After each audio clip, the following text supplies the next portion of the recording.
m'appelle Laure, j'ai 40 ans, 4 enfants, je suis mariée et j'ai grandi à Versailles et maintenant j'habite depuis 15 ans à Pieve Ligure. Quelle est votre langue maternelle? Ma langue maternelle est le français. Oui.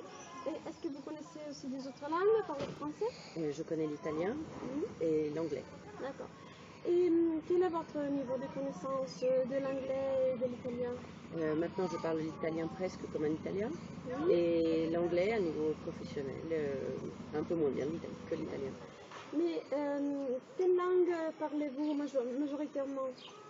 Dans la vie votre courante, quotidien? j'utilise surtout l'italien, Oui. puisque mon mari est italien, je travaille en italien, mais je parle exclusivement en français à mes enfants, et il m'arrive pour le travail de parler et d'écrire en français. D'accord, merci. Quand vous êtes arrivé en Italie, connaissez-vous l'italien? Oui, Déjà? alors j'ai appris l'italien à l'école, à votre équivalent de collège. J'ai continué au lycée et à l'université, j'ai fait un parcours Erasmus. Je suis arrivée, je parlais plutôt bien, plutôt scolaire. On m'avait appris à dire mi dolgono i piedi, ce qui n'était pas très pratique dans la vie courante. Après, avec Erasmus, j'ai appris tout le reste. Et quand je suis arrivée, c'était pour le travail, donc je parlais suffisamment pour pouvoir travailler.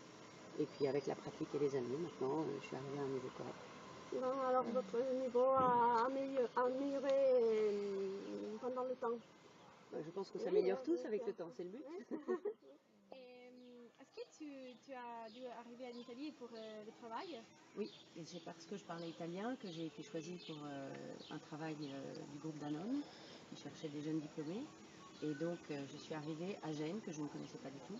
Moi j'en avais même assez peu entendu parler. Quand j'avais étudié l'italien, c'était plutôt Rome, Florence, Venise, Milan, Turin, mais Gênes je ne connaissais pas du tout. Et je suis venue pour le travail, parce que je parlais italien. Ah, ok. Et étiez-vous heureuse de venir à Gênes? C'était Vous enthousiasmant, inquiétez, j'étais jeune et contente de découvrir le monde. J'ai rencontré mon mari quand j'avais 25 ans et donc on s'est mariés, j'avais 26 ans, donc j'étais plutôt jeune, mais je l'ai rencontré parce que j'étais venue à Gênes pour le travail, donc lui est génois et c'est ça qui m'a fait décider de rester. Comment pouvez-vous considérer votre niveau d'études? J'ai un bac plus 5, donc votre équivalent laureata, et en économie et commerce pour vous. Et grâce à ça, j'ai pu venir travailler en Italie. Quel est votre travail maintenant? Alors maintenant, je travaille en partie avec mon mari et en partie, je gère une entreprise immobilière. Et quel est votre rapport avec l'Italie, les Italiens et surtout Gênes et les Génois? Je me sens très très bien insérée, j'ai vraiment pas l'impression d'être différente par rapport à un Italien. Je pense que je mène la même vie qu'un Italien.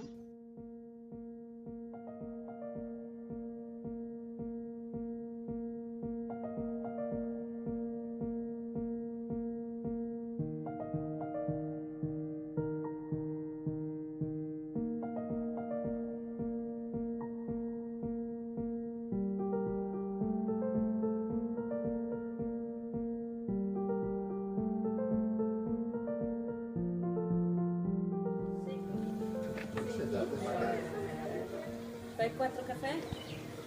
La Ligurie est magnifique et que Gênes est une très belle ville.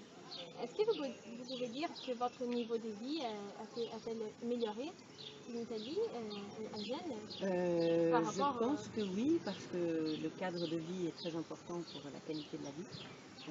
Gênes est une ville très belle, la Ligurie aussi, regardez autour de vous.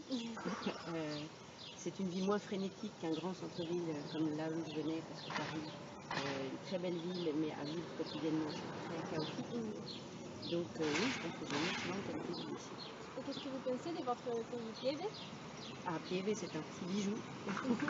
Donc c'est les avantages et les inconvénients du petit village, c'est que tout le monde se connaît, donc c'est très chaleureux, c'est très bien pour faire grandir les enfants. Évidemment, il n'y a pas de théâtre, il n'y a pas de cinéma, etc. Mais on est tout près de Gênes, donc de toutes les qualités. Vous avez eu des difficultés à vous intégrer? À m'intégrer, pas du tout. Au tout début, quelques difficultés administratives, de la compréhension des papiers à obtenir, etc. Mais maintenant, c'est tout à fait résolu et je vois aucune différence par rapport à la vie quotidienne d'un Italien.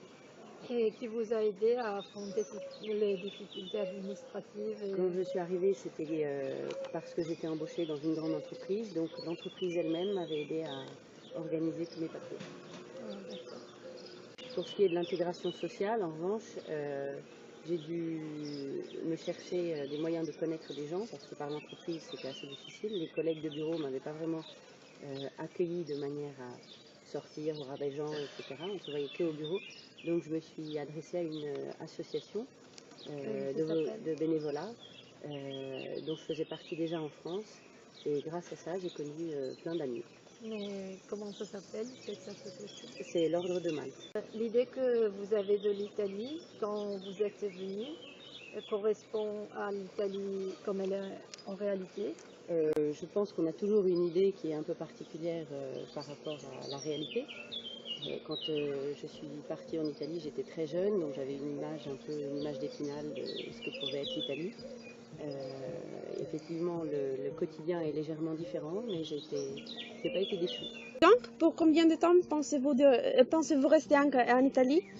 Eh ben, j'espère y rester toujours parce que je me sens vraiment chez moi ici. Merci. Au revoir. Au revoir, merci.